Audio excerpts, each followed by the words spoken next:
सबको जय यीशु की अनुग्रहकालीन अनुग्रह वाणी सुनने के लिए मैं आप सभी लोगों का हार्दिक स्वागत करता हूं। आज फरवरी की 24 तारीख है, मंगलवार का दिन है और आज के दिन में हम सबों के लिए मनन चिंतन करने के लिए विषय दिया है संत मत्ती के द्वारा रचित सुसमाचार अध्याय 6 पद संख्या 7 से 15 का प्रसंग है। इस प्रसंग में मुख्य बात है प्रार्थना और प्रार्थना कैसे करें, प्रार्थना क्यों करें और प्रार्थना कैसी करें। इन सभी बातों को लेकर प्रभु आज के दिन में हम सबों को अपने पवित्र जीवंत वचनों के द्वारा समझाता है। तो भाइयों बहनों, हम सभी प्रार्थना करते हैं, हर कोई व्यक्ति प्रार्थना करता है, प्रार्थना में समय बिताते हैं और ये हम बचपन से हमें सिखाया गया है, हमारे माता पिता के द्वारा, गुरुजनों के द्वारा, पुरोहितों के द्वारा, धर्म बहनों के द्वारा, कलीसिया के द्वारा, तालीम के द्वारा हमें सिखाया गया कि प्रार्थना करना है, कितनी ज़रूरी है। और हम सभी प्रार्थना करते हैं, कोई ज़्यादा करता है, कोई कम करता है। लेकिन आज के दिन में प्रभु अपने वचनों के द्वारा हम सबों से क्या बताना चाहता है, किस प्रकार की प्रार्थना प्रभु चाहता है, किस प्रकार की प्रार्थना हमें करनी है, इन सभी बातों पर हम लोग थोड़ा और ध्यान दें ताकि हम प्रार्थना में आगे बढ़ें। 40 के काल में हम जरूर हैं, लेकिन प्रार्थना का प्रभाव जब तक हमारे जीवन में नहीं आता, प्रार्थना अधूरी। यही बात प्रभु आज हमें बताता है। जब तक प्रार्थना का एक रिजल्ट, एक फल, प्रार्थना का फल, प्रार्थना का प्रभाव हमारे जीवन में जब तक नहीं आता, तब तक वो असली प्रार्थना नहीं हुई। प्रार्थना का एक क्रियाकलाप जरूर हुआ, लेकिन असली प्रार्थना एक जीवन से जुड़ी हुई बात है। जब प्रभु यीशु से प्रभु के शिष्यों ने कहा कि प्रभु हमें प्रार्थना करना सिखाइए, प्रभु ने कोई थियरी नहीं दी उनको। प्रभु ने ये नहीं कहा ये थियरी है, इसको सीख लो और इसको दोहराओ, ये नहीं कहा। बल्कि प्रभु यीशु ने जब अपने शिष्यों को प्रार्थना सिखाया, उन्होंने अपने जीवन के समरी प्रस्तुत की। उनके सामने प्रभु ने अपने जीवन के समरी प्रस्तुत की। प्रार्थना कोई थियरी नहीं है, प्रार्थना जीवन की समरी होनी चाहिए। जैसे प्रभु यीशु ने अपने शिष्यों को सिखाया, वैसे ही हम सबों की प्रार्थना कोई थियरी ना हो, बल्कि एक समरी हो। इसलिए प्रभु आज के दिन में क्या कहता है, प्रार्थना केवल कुछ शब्द ना हो, केवल कुछ सिखा हुआ हम दोहराए नहीं, कुछ प्रार्थना सीखिए उसको दोहराए नहीं, केवल रट नहीं लगाएं, बल्कि प्रार्थना ईश्वर के साथ हमारा एक गहरा आत्मिक दिल से जुड़ा हुआ रिश्ता हो, यह है प्रार्थना। इसलिए प्रभु हमें क्या बताता है, प्रार्थना करते समय गैर यहूदियों की तरह रट नहीं लगाओ। कई बार हम लोग रट लगाते हैं, फटाफट प्रार्थना करनी है, फटाफट पढ़ लिया, फटाफट बोल दिया, हुआ कुछ नहीं, दिल में कुछ लगा नहीं, कोई फर्क आया नहीं है। बस मेंटल सेटिस्फैक्शन जरूर हो सकता है कभी कभी, आज की प्रार्थना मैंने की। नो, प्रभु ये नहीं चाहता तो अपने ड्यूटी पूरा करो, नहीं। प्रभु चाहता है वो प्रार्थना हमारा जीवन का हिस्सा हो, प्रार्थना ही हमारा जीवन हो और प्रार्थना ईश्वर के साथ हमारा एक गहरा आत्मिक रिश्ता हो। प्रभु ये चाहता है। इसलिए प्रभु ने कहा, रट लगाने वाली, जल्दी जल्दी अपने ड्यूटी पूरी करने वाली, कर्तव्य पूरी करते हुए मेंटल सेटिस्फैक्शन करने वाली ऐसी प्रार्थना नहीं है। इसलिए प्रभु क्या कहता है, लोग समझते हैं कि लंबी लंबी प्रार्थना करने से हमारी सुनवाई होती है। शास्त्री फरीसी प्रभु के जमाने के लोग लंबी लंबी प्रार्थना करते थे, घंटों भर प्रार्थना करते थे, चौराहे में खड़े होकर प्रार्थना करते थे, लेकिन प्रार्थना का कोई असर उनके जीवन में नहीं होता था। इतनी लंबी लंबी घंटों भर प्रार्थना करने के बाद भी दूसरों पर उंगली उठाना नहीं छोड़ते थे, दूसरों की कमी ढूंढना नहीं छोड़ते थे। इसलिए प्रभु ने कहा, यह प्रार्थना कोई प्रार्थना हुई नहीं, उनके जीवन में कोई फर्क आया नहीं है।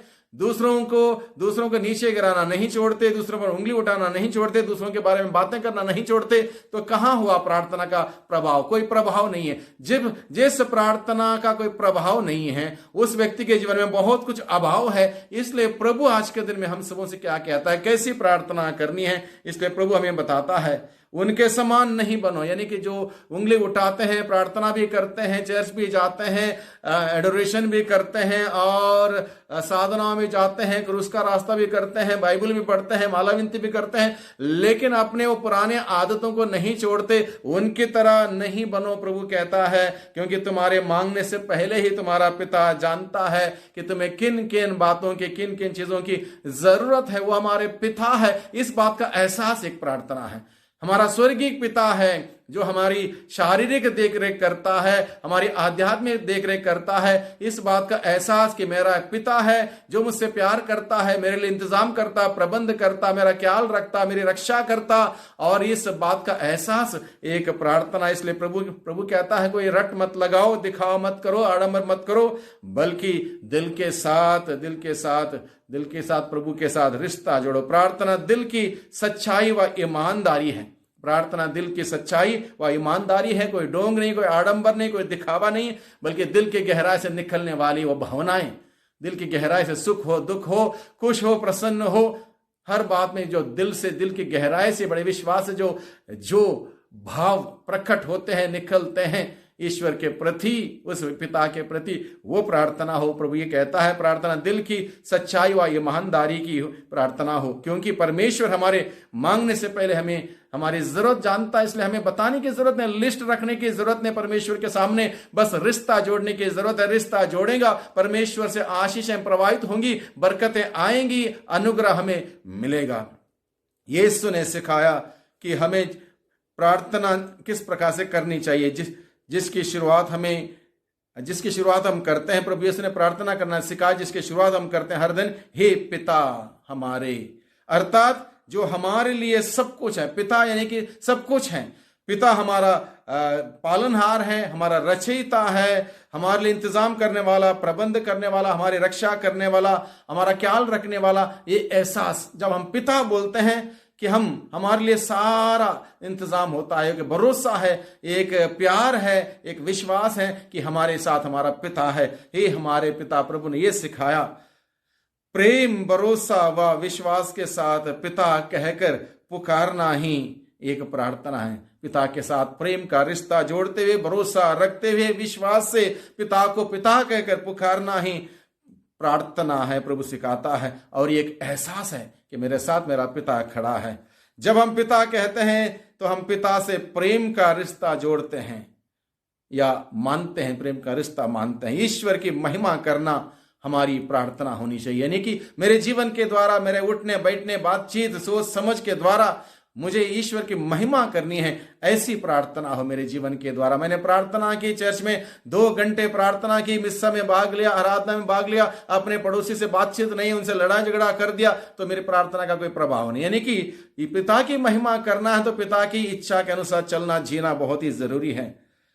पृथ्वी पर ईश्वर की इच्छा और न्याय स्थापित हो, ऐसी प्रार्थना। पृथ्वी पर ईश्वर की इच्छा प्रकट हो, मेरे जीवन में ईश्वर की इच्छा प्रकट हो, मेरे परिवार में ईश्वर की इच्छा प्रकट हो, समाज में ईश्वर की इच्छा हो, ईश्वर का राज्य आए, ईश्वर का न्याय स्थापित हो, ऐसी प्रार्थना करने के लिए प्रभु हमें सिखाता है। प्रार्थना हमें समर्पण के साथ करनी चाहिए। प्रभु हमें सिखाता है पूर्ण समर्पण के साथ पिता के हाथों में अपने आप को समर्पित करते प्रार्थना करने की जरूरत है। जैसे प्रभु ने सिखाया, जैसे तेरी इच्छा स्वर्ग में पूरी होती है, वैसे पृथ्वी पर मेरे जीवन में, मेरे परिवार में, मेरे पल्ली में, मेरे समाज में पूरी हो। और पिता के हाथों में अपने आप को समर्पित करते हुए पिता को पुकारना ही प्रार्थना प्रभु हमें सिखाता है। हमें शारीरिक तथा आत्मिक भोजन की जरूरत है, यह दोनों पिता ही दे सकता है। इसलिए हमारा प्रतिदिन का आहार, आज हमें पाप से बचने के लिए, बुराई से का आहार, आज हमें पाप से बचने के लिए, बुराई से बचने के लिए, अच्छा काम करने के लिए, सबसे प्यार करने के लिए हमें शक्ति दे, सामर्थ्य, आत्मिक भोजन दे। शारीरिक भोजन जैसे देता है, आत्मिक भोजन हमें दे, यानी कि हमारा प्रतिदिन का आहार हमें दे। हमें परीक्षा से बचने के लिए हमें प्रार्थना करना है। प्रलोभन हमारे जीवन में आएंगे, हर तरह से प्रलोभन का जाल बिछाया हुआ है और उसमें नहीं पड़ना हो, प्रलोभन से बचना हो, परीक्षा से बचना हो। हमें पिता की आशीष, पिता की बरकत, ताकत, सामर्थ्य की जरूरत है और पिता से हमें मांगने की जरूरत है। यह है प्रार्थना। क्षमा का महत्व प्रभु हमें सिखाता। आज के सुसमाचार के द्वारा दूसरों को क्षमा करने से ही हमें क्षमा मिल सकती है। प्रभु हमें ये सिखाता है, अगर हम दूसरों को क्षमा नहीं करेंगे, अपने अपराधियों को क्षमा नहीं करेंगे, हम भी क्षमा नहीं मांग सकते। क्षमा मांगने का अधिकार हम खो देते हैं। बहुत ही महत्वपूर्ण बात यह है, प्रार्थना दिखावे के लिए नहीं बल्कि दिल से हो। ईश्वर को पिता मानकर ही हम अपनी जरूरतों को पिता के सामने रखें और पिता की महिमा करना ही हमारा मुख्य लक्ष्य हो और यही हमारी प्रार्थना हो। क्षमा करना सीखें। क्षमा करने के बगैर हमारी प्रार्थना अधूरी है। ये बात प्रभु हमें सिखाता है। प्यारे भाइयों बहनों, आज के वचनों के लिए प्रभु को धन्यवाद दें। इन वचनों के अनुसार जीने के लिए प्रभु से शक्ति सामर्थ्य मांगे, प्रार्थना करने का वरदान मांगे, ईश्वर के सानिध्य में जाने का, वचन पढ़ने का और वहां पर रिश्ता जोड़ते हुए आनंद के साथ, खुशी के साथ समय बिताने का विशेष कृपा, शक्ति, सामर्थ्य, अनुग्रह हम सभी मांगे। प्रभु की आशीष बरकत हम सबों को निरंतर मिलती रहे। सबको धन्यवाद। सबको जय यीशु की।